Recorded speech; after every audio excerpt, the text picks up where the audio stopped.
Mesdames et messieurs, chers téléspectateurs, bienvenue dans cette grande édition du journal universitaire qui clôture la semaine.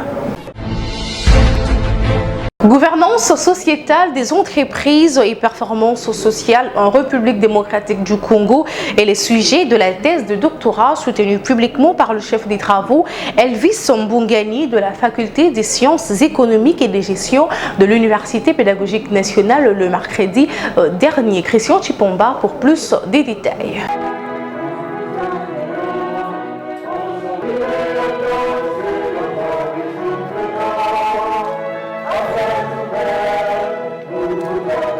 En soutenant publiquement sa thèse de doctorat, le chef des travaux Elvis Mbungani a exposé le résultat de ses recherches en soulignant que cette étude qui porte sur la gouvernance, responsabilité sociétale des entreprises et performance sociale en République démocratique du Congo s'inscrit dans une dynamique critique visant à analyser le lien entre gouvernance, responsabilité sociale des entreprises, RSE en sigle, et performance sociale dans un contexte congolais marqué par l'abondance des ressources naturelles, mais aussi par la pauvreté structurelle et l'instabilité institutionnelle.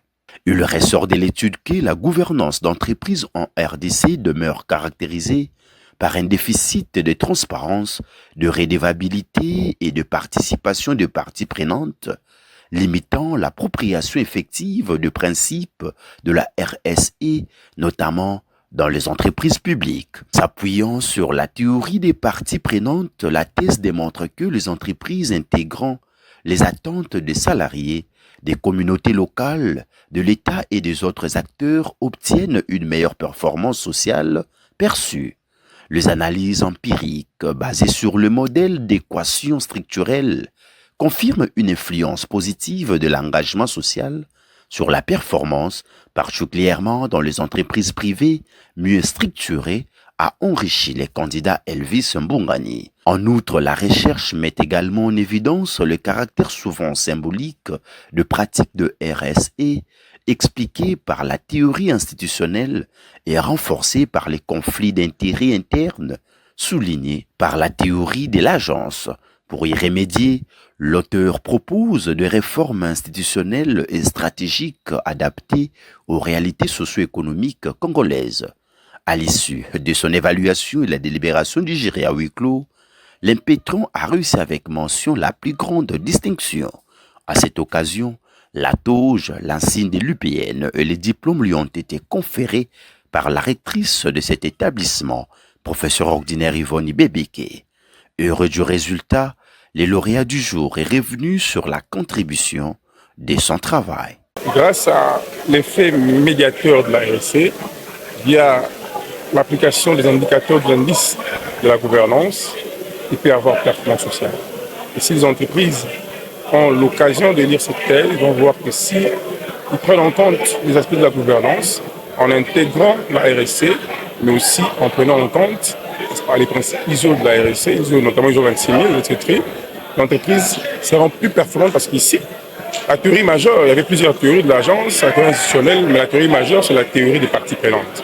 D'où on veut ici que les gestionnaires d'entreprise, n'est-ce pas, fassent participer les parties prenantes, les communautés locales, les ONG, n'est-ce pas, la société civile, à la gouvernance d'entreprise. Une autorité de régulation de la RSE, n'est-ce pas, aussi appuyer les organes existants, notamment l'IGF, etc.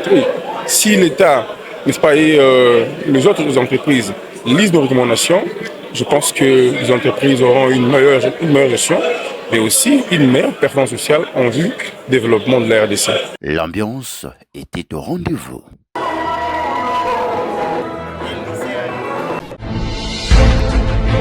Déterminant de choix comptables relatifs aux éléments immatériels des entreprises congolaises et l'intitulé du mémoire d'IDEA défendu publiquement ce jeudi dernier par l'auditeur Kassongo Mathieu de la faculté des sciences économiques et de gestion de l'Université pédagogique nationale. Une fois de plus, Christian Chipomba pour le reportage. Devant un jury académique, l'auditeur Kassongo Mathieu de la faculté des sciences économiques et de gestion de l'Université pédagogique nationale a défendu publiquement ce jeudi son mémoire de diplôme d'études approfondies DEA intitulé « Déterminant des choix comptables relatifs aux éléments immatériels ». Pour mener cette étude, les récipiendaires ont eu comme cas d'analyser 3 entreprises publiques, à savoir la Régie des eaux, la Régie des voies aériennes RVA et la Société commerciale des transports et des ports TPT sur une période allant de 2015 à 2019. L'objectif principal de ce travail était d'esquisser les motivations comptables qui président à l'inscription des éléments immatériels dans l'état financier des entreprises. À cette occasion, l'INPETRA a souligné que le développement accéléré de la technologie à échelle mondiale complique considérablement la présentation fidèle de l'état financier. Il a notamment rappelé que le bilan, l'un des principaux états financiers, se subdivise en 2 grandes parties. Le haut bilan, composé des éléments à long terme, et les bas du bilan, regroupant les éléments à court terme. Au niveau de l'actif du haut du bilan, figurent entre autres les immobilisations financières, les immobilisations corporelles, ainsi que les immobilisations incorporelles ou immatérielles, lesquelles posent les réelles difficultés quant à leur reconnaissance et leur inscription comptable. Selon l'auditeur Kassongo Mathieu, les entreprises en général et les comptables en particulier se heurtent fréquemment à des choix complexes lorsqu'il s'agit d'inscrire un élément immatériel dans les états financiers. À l'issue des échanges avec les membres du jury, Kassongo Mathieu a été déclaré admis et a obtenu son diplôme d'études approfondies DEA avec la mention attribuée par les jurys.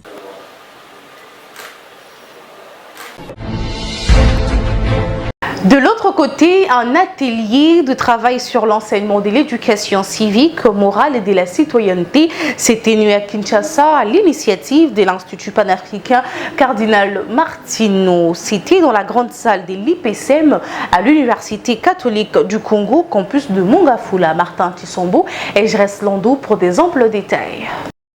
L'Institut panafricain Cardinal Martino de l'Université catholique du Congo, dirigé par le professeur Abbé Gilles Mwanda, a organisé un atelier de travail sur l'enseignement du corps d'éducation civique et morale et d'éducation à la citoyenneté. Une initiative qui vise à renforcer les capacités des enseignants venus de plusieurs écoles de la capitale et à promouvoir l'éducation de la citoyenneté dans l'objectif de discuter des défis et opportunités liés à l'enseignement de l'éducation civique et morale et de développer des stratégies pour améliorer la qualité de l'enseignement en République démocratique du Congo. Au cours de cet atelier, 4 conférenciers se sont succédés, à savoir M. Cyril Ebotoko a parlé de l'éducation civique, pilier de la reconstruction d'une nation, tout en soulignant l'importance de l'éducation civique et morale qui est essentielle pour former des citoyens responsables et engagés, capables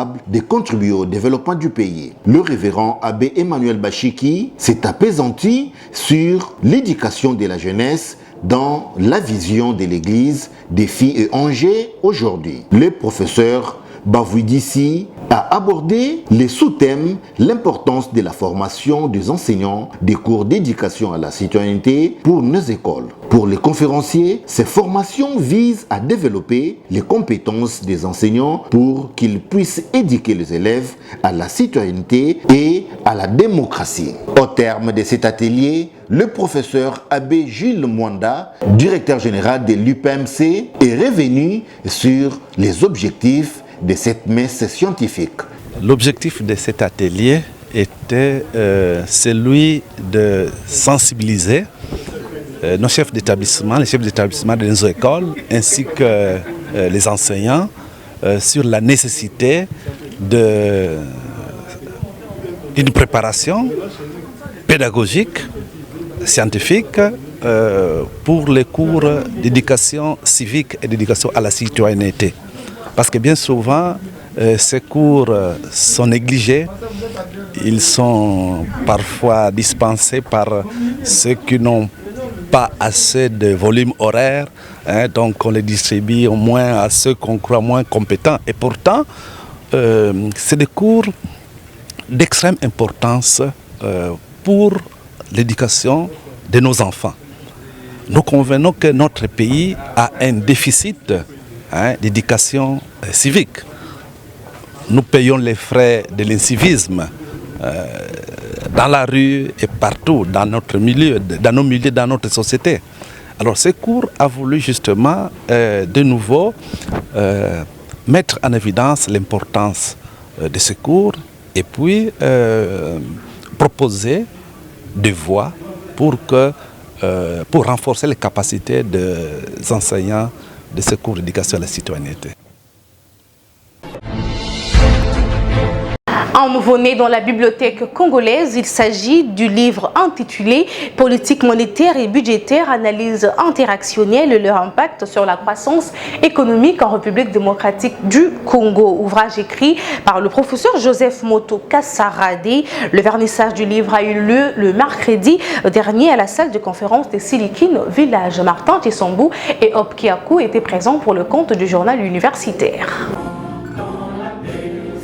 La politique monétaire et budgétaire, analyse interactionnelle et leur impact sur la croissance économique en République démocratique du Congo, c'est le titre du nouveau livre écrit par le professeur Joseph Moto Kasarade de l'Université catholique du Congo. La cérémonie du vernissage a eu lieu dans la salle de conférence de Silikine Village en présence de plusieurs personnalités du monde scientifique et politique. Prenant la parole en premier, le professeur Abbé Léonard Santedi, recteur de l'Université catholique du Congo, a retracé le parcours élogieux du professeur Joseph Moto et a souhaité bon vent à cet ouvrage qui est un boussole qui va éclairer le service politique monétaire et budgétaire de la République démocratique du Congo. Pour sa part, Madame Yvette Chabani, directrice générale de l'École nationale des finances et la marraine de cette activité, a félicité l'auteur d'avoir mis en place un outil pour le passionné d'économie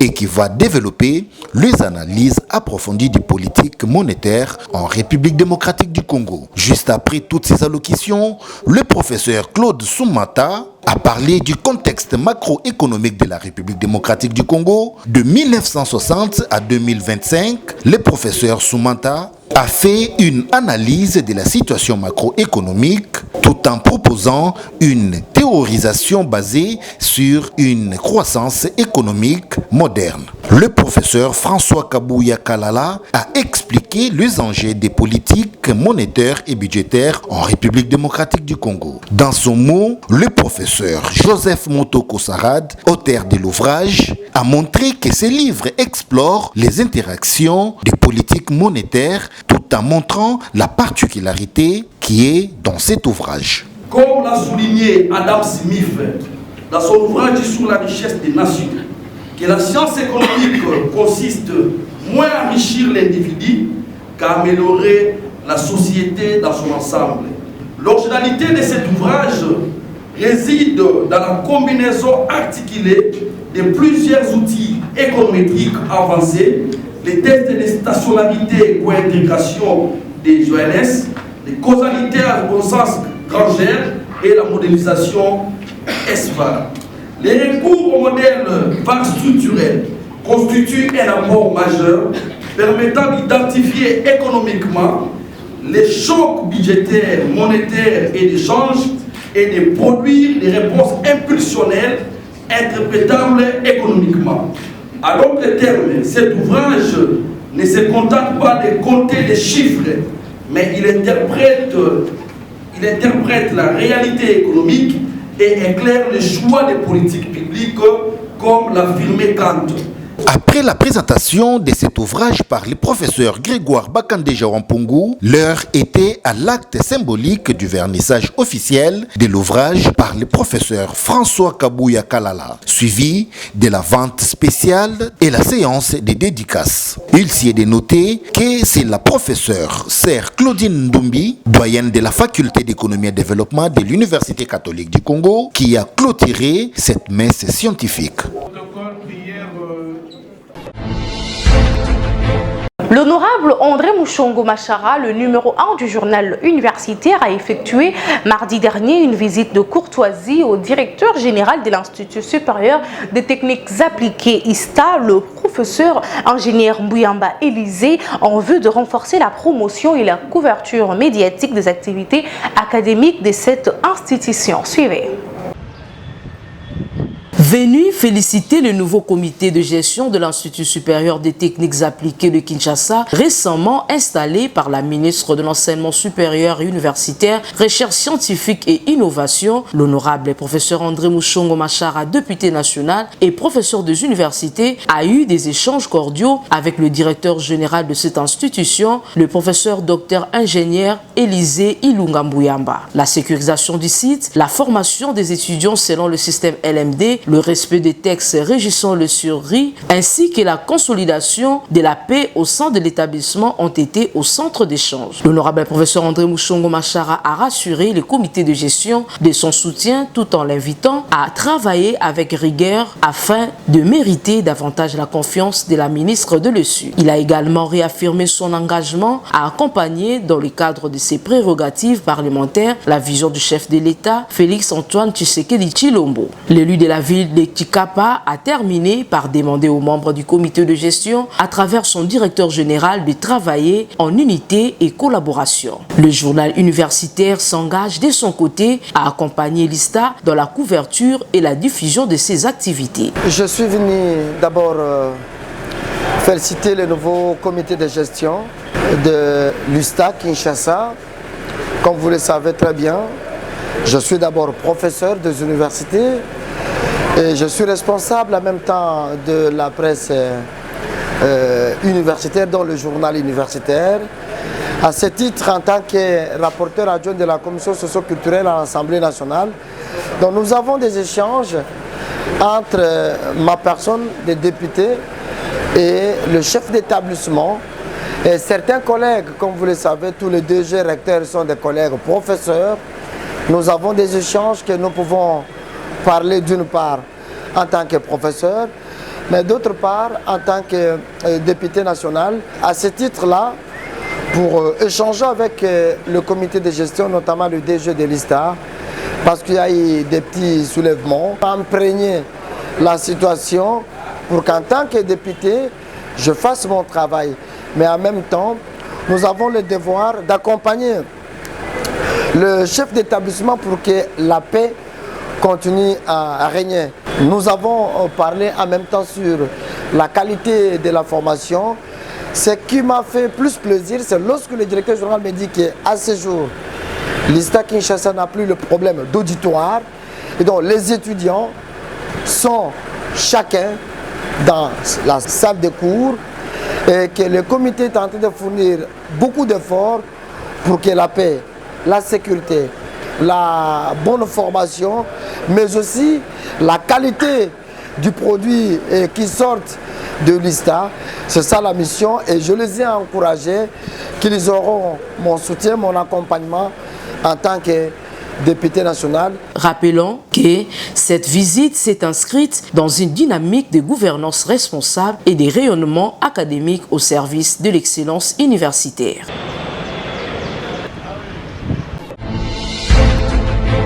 Parlons de l'exclusion définitive de 39 étudiants de l'Institut national du bâtiment et des travaux publics INBTP Kinshasa. Une décision du comité de gestion prise à la suite de l'usage de faux relevés des comptes pour accéder à une promotion montante. Face à la caméra, le professeur ingénieur Cédric Chibangu Mounienze est revenu sur les motivations de cette décision. Suivez. Bon, je pense que cela a été bien indiqué dans la décision de la direction générale, bien sûr, sur base des résultats de la commission d'enquête que nous avions mis sur pied.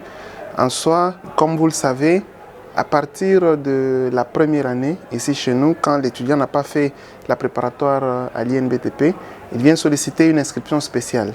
Parce que normalement, les étudiants que nous prenons en première, c'est ceux qui ont fait la préparatoire ici chez nous. Mais il y a des cas des étudiants qui ont fait la préparatoire ailleurs et qui viennent pour une inscription spéciale. notamment ceux qui viennent de la Polytechnique, ceux qui viennent de l'ISTA, ceux qui viennent de l'ISAU, ceux qui viennent des autres IBTP à travers le pays. Mais cette fois-ci, nous avons constaté que parmi les étudiants qui sont venus solliciter l'inscription spéciale au niveau de l'INBTP, certains d'entre eux ont usé des faux documents, notamment des faux relevés des cotes.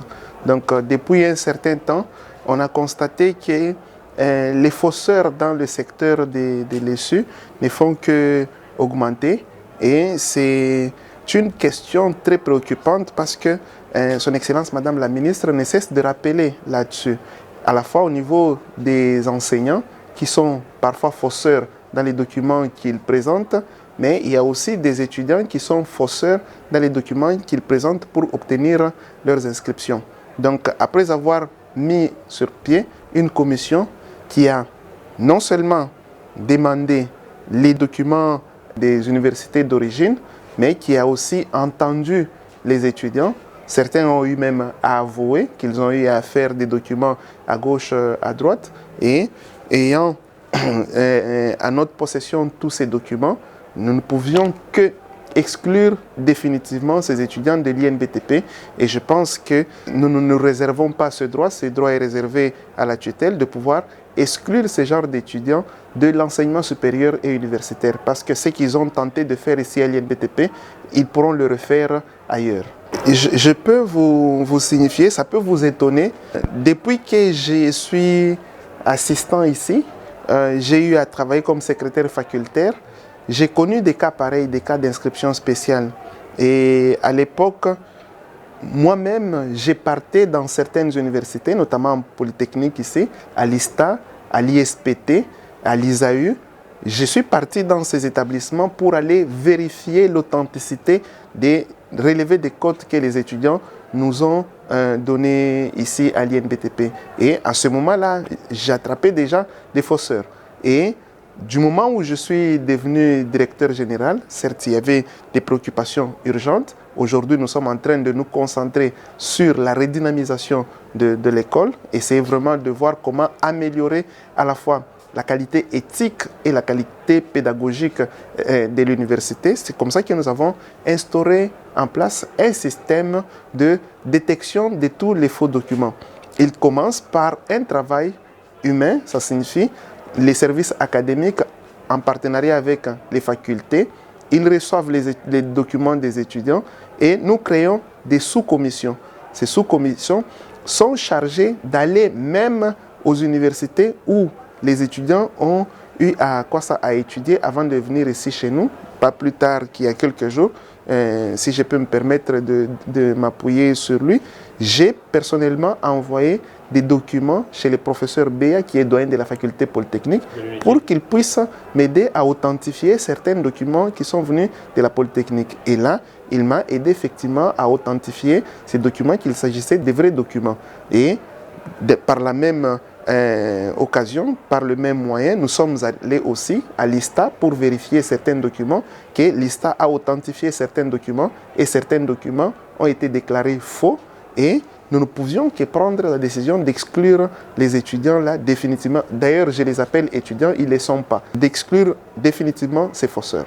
Cette sanction, c'est une sanction exemplaire.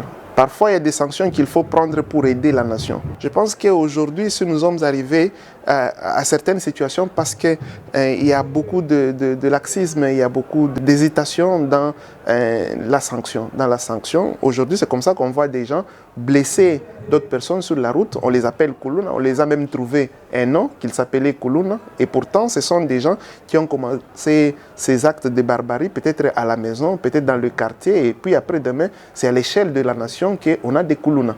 Donc, je pense qu'il faut que nous puissions savoir que ce pays ne peut se redresser que si et seulement si nous avions la sanction devant nous.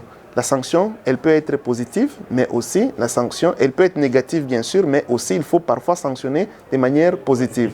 Donc ici à l'INBTP, on le fait, on sanctionne les étudiants de manière positive et ceux qui sont dans la fausserie, donc on les sanctionne de manière négative. Et je pense que la seule solution qui s'est présentée à nous, c'était d'exclure définitivement ces étudiants.